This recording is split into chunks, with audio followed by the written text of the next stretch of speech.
Quelle perte de temps. Même pas capable de décrocher un VR à y travail, a raillé maman. Ma sœur a souri avec suffisance, grand entretien demain. J'ai souri. Demain, elle apprendra que je l'ai construite, et elle n'y travaillera jamais. L'odeur de la fumée de moustiques et des côtes grésillantes flottait dans l'air du soir alors que le barbecue d'été annuel de la famille Lynn débutait dans la banlieue de Phoenix. Les rires résonnaient sur les murs du patio arrière. Les enfants se faufilaient entre les chaises de jardin et les oncles sirotaient des bières tout en débattant des projets de football fantastiques. J'étais appuyé contre la clôture latérale, ayant maintenant 32 ans, mais toujours traité comme l'étudiante en art confuse qui n'a jamais compris la vie. Ma sœur cadette, Clarissa, illuminait le centre du rassemblement dans sa combinaison bleu pâle, décrivant avec animation son dernier succès à un cercle de parents performants. Charissa vient de terminer ses 2 masters à Wharton et au MIT, a annoncé ma mère assez fort pour que tout le monde, y compris moi, l'entende. Elle a eu des entretiens consécutifs avec des entreprises du Fortune 500. Cette fille ira loin. Elle souriait comme si elle avait entraîné chaque étape de la vie de Clarissa. J'ai siroté ma limonade et attendu l'inévitable suivi. Pendant ce temps, ajouta-t-elle, son ton changeant, certains d'entre nous ne peuvent toujours pas décider de ce qu'ils veulent faire. N'est-ce pas, Émilie? J'ai haussé un sourcil mais n'ai rien dit. De l'autre côté du patio, mon père a gloussé en retournant un steak sur le grill. Tu bricoles toujours avec ton petit truc d'entreprise, demanda-t-il. C'était quoi déjà? Flux de travail numérique, quelque chose comme ça? Il a ri, pas méchamment, mais avec dédain comme toujours.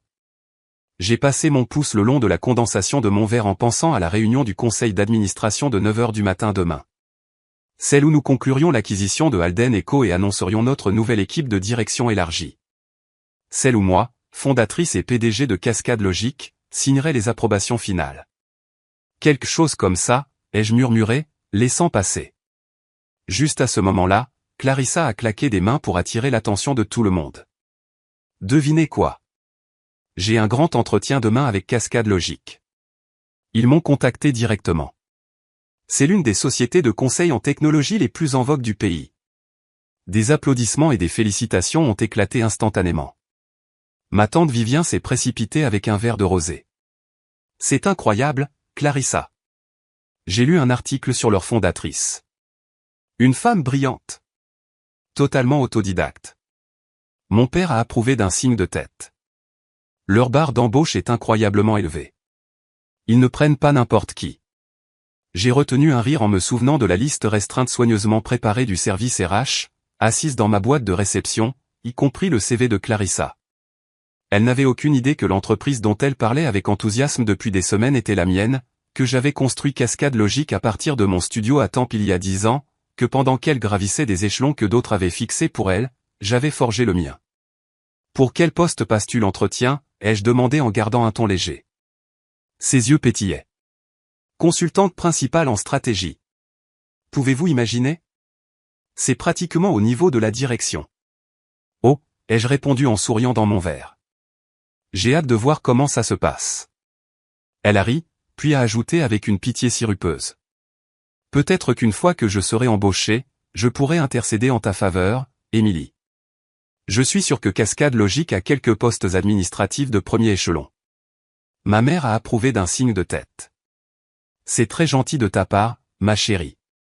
Dieu sait que ta sœur pourrait utiliser l'aide. 32 ans et toujours. Elle s'est interrompue en désignant vaguement ma direction. Peu importe, ai-je pensé, en pensant à mon bureau d'angle Pentouse au centre-ville de Phoenix, niché au 27e étage du siège de Cascade Logic, avec des baies vitrées et un salon de conférences privé, au profil Forbes du mois dernier qui m'a nommé l'une des femmes les plus influentes de la technologie. Bien qu'il m'ait crédité sous mon pseudonyme professionnel, Erin, et ait présenté une photo de silhouette qui protégeait mon anonymat, j'avais passé les 10 dernières années à construire Cascade Logic dans l'ombre. Par choix. Je savais qu'un jour ce moment viendrait. C'est gentil de ta part, ai-je dit, la voix calme, presque amusée. Bonne chance demain, Clarissa. Clarissa a souri avec suffisance en enlevant une tache inexistante sur sa manche manucurée. Certains d'entre nous se font leur propre chance, Émilie. Tu devrais essayer un jour.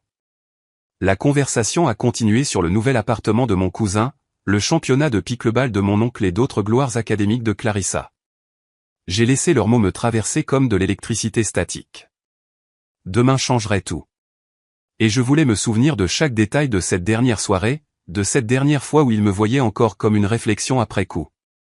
Alors que le crépuscule s'installait, projetant des ombres dorées sur le patio en pierre, Clarissa s'est levée en faisant teinter son verre pour attirer l'attention. « Je dois partir tôt », a-t-elle dit.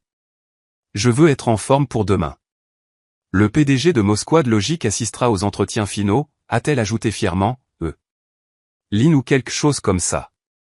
Personne ne sait vraiment qui ils sont. Eh bien, ils m'adoreront, a-t-elle déclaré en repoussant ses cheveux en arrière avec assurance. D'ici demain à 7 heures, je ferai partie de leur équipe de stratégie de direction. Peut-être qu'alors vous aurez enfin quelque chose à vous vanter, a-t-elle dit à maman avec un clin d'œil. Oh, ma chérie, a gémi maman en tamponnant ses yeux dramatiquement. Nous sommes déjà si fiers. Au moins l'une de nos filles est restée sur les rails. J'ai jeté un coup d'œil à ma montre. 13h58 avant que Clarissa n'entre dans la salle de conférence et ne me voie en tête de table. 13h avant que tout ce qu'il croyait de moi ne s'effondre. J'ai ramassé mes affaires en murmurant quelque chose à propos d'un appel clientaux. Oh, oui, ton petit boulot à distance, a écarté maman. N'oublie pas de verser ta part du cadeau d'anniversaire de ton père sur Venmo. Clarissa en a déjà couvert la plus grande partie, encore une fois. J'ai hoché la tête sans répondre. Il n'avait pas besoin de savoir que mon petit boulot à distance avait rapporté 8 chiffres au dernier trimestre. Laissez-les s'accrocher à leurs hypothèses. Je me suis glissé derrière le volant du VUS gris banal que je réserve pour les événements familiaux, laissant ma Mercedes AMG blanche garée en toute sécurité dans le garage souterrain du centre-ville. Alors que je reculais hors de l'allée, la voix de Clarissa a résonné une dernière fois sur la pelouse, forte et certaine. Demain, tout change. Elle avait raison, mais pas de la façon dont elle le pensait. Si vous voulez voir le visage de Clarissa quand elle réalise qui est assise de l'autre côté de la table d'entretien, assurez-vous de vous abonner parce que croyez-moi, vous ne voudrez pas manquer ce qui se passe ensuite. Quelle perte de temps! Même pas capable de décrocher un vrai travail. J'ai souri faiblement en me souvenant de la plaque signalétique en métal brossé qui trônait sur mon bureau. Et Erline, chef de la direction, Cascade Logique. Demain, Clarissa découvrirait exactement à quoi ressemblait un vrai travail et pourquoi elle n'en aurait jamais un dans mon entreprise. À 6h30 du matin, j'étais déjà dans mon bureau d'angle surplombant Camelback Mountain, la lumière du soleil projetant des traînées dorées sur l'horizon. Le léger bourdonnement des systèmes du début de matinée qui démarrait était étrangement réconfortant. J'avais construit ça à partir de zéro et aujourd'hui, la boucle serait bouclée. Le tailleur gris ardoise sur mesure Alexander McQueen ressemblait moins à de la mode et plus à une armure. Alors que je passais en revue l'ordre du jour, mon adjointe de direction, Nia, a frappé doucement et est entrée. « L'entretien de votre sœur est prévu à 9h pile », a-t-elle dit en me tendant un mince dossier. Elle est déjà dans le hall. Arrivée 25 minutes en avance. Ponctuelle. C'est nouveau, ai-je haussé un sourcil. Elle a également publié à ce sujet, future dirigeante à Cascade Logic, a ajouté ces mots. Le marketing l'a repris. Elle a même dit à la réception qu'elle prévoyait de moderniser le registre ici une fois qu'elle sera embauchée. J'ai étouffé un rire. Ah bon, ai-je ouvert le dossier. Sur papier, Clarissa avait l'air impeccable. 2 diplômes, des recommandations brillantes. Mais je connaissais la vérité. Les stages mis en place grâce aux relations de papa, les éloges offerts par le cabinet d'avocats de notre oncle. Un CV fabriqué, enveloppé dans un vernis de marque. Le conseil se demande pourquoi vous vous en occupez personnellement, a ajouté Nia avec un sourire en coin. Contrôle de la qualité, ai-je simplement répondu en me levant de ma chaise. Combien d'entretiens avant le mien a-t-elle passé? Tous briefés, a-t-elle répondu. Ils poseront les bonnes questions. À 9h du matin, je me suis tenu derrière la vitre sans teint à l'étage supérieur, regardant Clarissa se pavaner dans la suite de conférences. Tailleur Chanel, talons Prada, air de supériorité. Elle a serré la main du premier intervieweur comme si elle possédait les lieux. Au cours des 2 heures suivantes, j'ai regardé son masque se fissurer. Chaque réponse scénarisée s'est défaite, chaque référence superficielle a été sondée, chaque réalisation supposée a été contestée. Au moment où elle est arrivée à l'entretien final, le mien, ses yeux étaient fatigués, sa voix incertaine, son sourire visiblement forcé. « Faites-la entrer », ai-je dit à Nia. Elle est entrée dans mon bureau en essayant de cacher sa crainte alors qu'elle admirait les baies vitrées, les œuvres d'art organisées et la domination discrète de la pièce. Mon dos était tourné vers elle, ma chaise tournée vers la vue panoramique. « Veuillez prendre place, Miss Lynn », ai-je dit d'une voix calme et détachée. « Merci de me recevoir, Monsieur Lynn. Je comprends à quel point votre temps est précieux, a-t-elle dit en croisant les mains sur ses genoux. Je me suis tourné lentement dans ma chaise, laissant le moment s'étirer. En fait, ai-je dit en croisant son regard, c'est Miss Lynn, Émilie Renée Lynn. Le sang s'est retiré de son visage alors que la réalisation s'est installée. Le nom sur les murs, les initiales sur les communiqués de presse, la femme qu'elle avait méprisée pendant des années. Émilie. Bonjour, Clarissa, ai-je offert un sourire calme. Surprise de voir votre sœur sans direction diriger l'entreprise pour laquelle vous mourrez d'envie de travailler. Elle a cligné des yeux rapidement, sa personnalité parfaitement composée s'effondrant alors que ses lèvres s'ouvraient silencieusement. Toutes les réponses bien préparées qu'elle avait répétées avaient disparu. Mais ça n'a pas de sens, a-t-elle balbutié. Tu es juste une consultante indépendante. C'est ce que maman a dit. Ah bon, ai-je désigné le mur derrière moi, garni de plaques, de prix d'innovation et de couvertures de magazines encadrés célébrant Cascade Logic comme l'une des entreprises technologiques à la croissance la plus rapide du Sud-Ouest. J'ai construit cette entreprise à partir de rien pendant que toi et maman vous moquiez de mon petit truc d'entreprise. Chaque fois que tu exhibais ton MBA, je négociais des contrats internationaux. Chaque fois que papa disait que c'était une phase, je décrochais des clients du Fortune 100. Vous nous avez trompés. Sa voix s'est fissurée, s'élevant avec incrédulité. Tu as menti. Non, Clarissa, ai-je répondu d'un ton égal. Vous vous êtes tous trompés vous-même. Vous étiez tellement occupés à supposer que j'étais un échec que vous ne vous êtes jamais arrêté une seule fois pour demander ce que je construisais réellement. J'ai pris mon téléphone et j'ai ouvert mon application bancaire, la tournant pour qu'elle puisse voir cet argent d'anniversaire dont maman a parlé. Je viens d'envoyer ma part. Pour moi, c'est une erreur d'arrondi. Les larmes ont monté à ses yeux, non pas de chagrin, mais de colère et d'humiliation. Alors quoi maintenant? Tu vas m'exposer, tout raconter à la famille. J'ai secoué la tête. Je n'ai rien à dire. Tes performances à l'entretien aujourd'hui disent tout. 3 associés principaux, indépendants les uns des autres, ont déconseillé de t'embaucher. Trop arrogante, trop superficielle, non préparée, prétentieuse. Tu m'as piégé. Je t'ai donné exactement ce que tu demandais, un entretien avec le PDG. Ce n'est pas de ma faute si tu n'étais pas prête. Je me suis levé, lissant le devant de mon tailleur. Je te suggère de chercher des opportunités ailleurs, Clarissa, et peut-être de développer une réelle expérience, quelque chose au-delà des publications LinkedIn et des relations de golf de papa. Elle s'est levée chancelante, ses talons de créateur maintenant maladroits et sa tenue de créateur ressemblant soudainement plus à un costume qu'à un symbole de pouvoir. Est-ce que maman et papa sont au courant? Ils le seront, ai-je dit en me dirigeant vers la porte. Je suis sûr que tu vas tout leur raconter à propos de ton entretien avec Erin Lynn. J'ai appuyé sur l'interphone. Nia, s'il te plaît, raccompagne Miss Lynn et annule mon dîner avec la famille. Bien sûr, madame, a répondu Nia. J'ai une réunion du conseil d'administration qui a besoin de toute mon attention. Alors que la porte se refermait derrière elle, j'ai entendu le son aigu de sa voix se briser dans le couloir, suivi de sanglots étouffés. Pas la sortie victorieuse qu'elle avait imaginée. En moins d'1 heure, mon téléphone a vibré avec des messages familiaux. Maman a été la première. Quelle sorte de blague cruelle est-ce là? Clarissa est dévastée. Puis, papa, comment oses-tu humilier ta sœur comme ça? Nous t'avons mieux élevé. J'ai regardé l'écran, j'ai expiré et je l'ai retourné face contre table. Il savait enfin qui j'étais vraiment. Il ne réalisait juste pas que j'avais cessé d'avoir besoin de leur approbation il y a longtemps. J'ai répondu au groupe de discussion familiale avec un seul message, vous m'avez élevé pour que je réussisse. Félicitations. Vous avez réussi. Maintenant, peut-être que vous reconnaîtrez à quoi ressemble une véritable réussite. Puis j'ai éteint mon téléphone et j'ai reporté mon attention sur ce qui comptait réellement, diriger une entreprise technologique d'1 milliard de dollars qui avait bouleversé toute une industrie pendant qu'ils étaient trop occupés à se moquer de moi.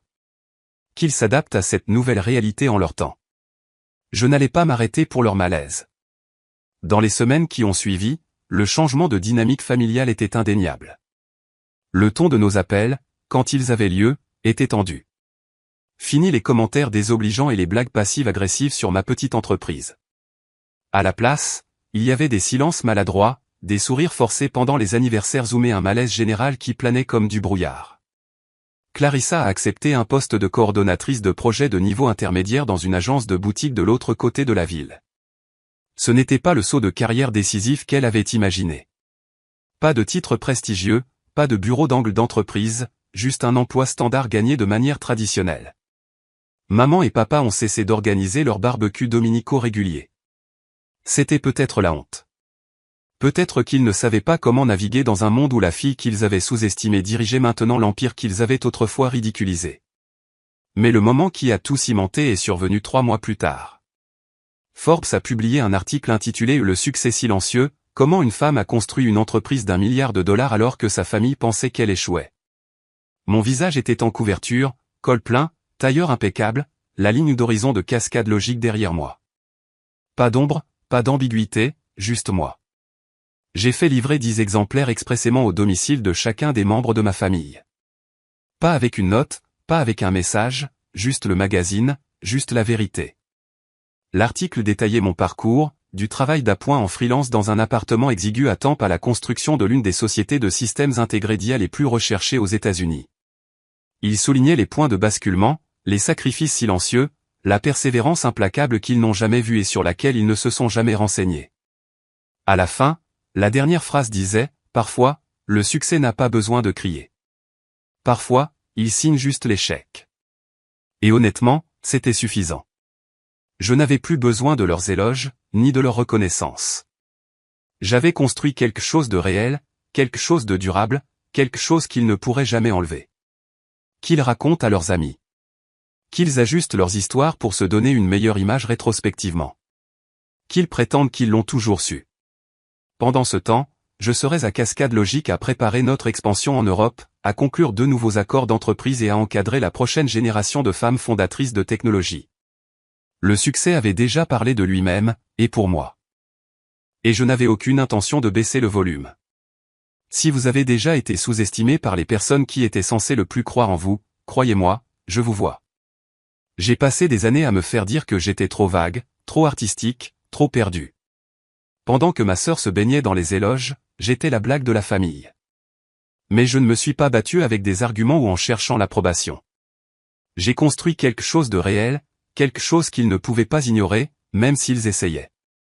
Et maintenant, après tout ce silence, je raconte enfin mon histoire, non pas par dépit, mais pour vous rappeler que votre valeur n'est pas définie par la façon dont les autres vous voient. Elle est définie par la façon dont vous vous voyez vous-même. Donc, si vous avez déjà été rabaissé lors d'un dîner de famille, si vous avez caché votre succès juste pour maintenir la paix ou si vous construisez toujours dans l'ombre, laissez un commentaire ci-dessous et racontez-moi votre histoire. Dites-moi sur quoi vous travaillez, ce que vous avez surmonté ou à qui vous prouvez que vous avez tort. Pas pour la vengeance, mais pour votre propre putain de paix. Et si vous avez ressenti ne serait-ce qu'une lueur de validation en me regardant passer de sans emploi à PDG, cliquez sur le bouton s'abonner. Pas seulement pour plus d'histoires comme la mienne, mais pour faire partie d'une communauté qui voit à travers le bruit et reconnaît la résilience tranquille pour ce qu'elle est vraiment, la force. Qu'il rit. Qu'il doute. Nous continuerons à construire. Parce que parfois, la meilleure façon de gagner est en silence jusqu'à ce que votre nom soit sur le bâtiment. Avant de partir, comment s'est passée votre journée, vraiment? Je veux savoir. Avez-vous eu une petite victoire dont vous êtes fier ou peut-être que vous affrontez quelque chose de difficile et que vous persévérez? Quoi qu'il en soit, laissez-le dans les commentaires. Je lis tout le monde. Cette chaîne ne concerne pas seulement les histoires de réussite. Elle concerne de vraies personnes faisant un vrai travail, même quand personne ne regarde. Célébrons les victoires tranquilles.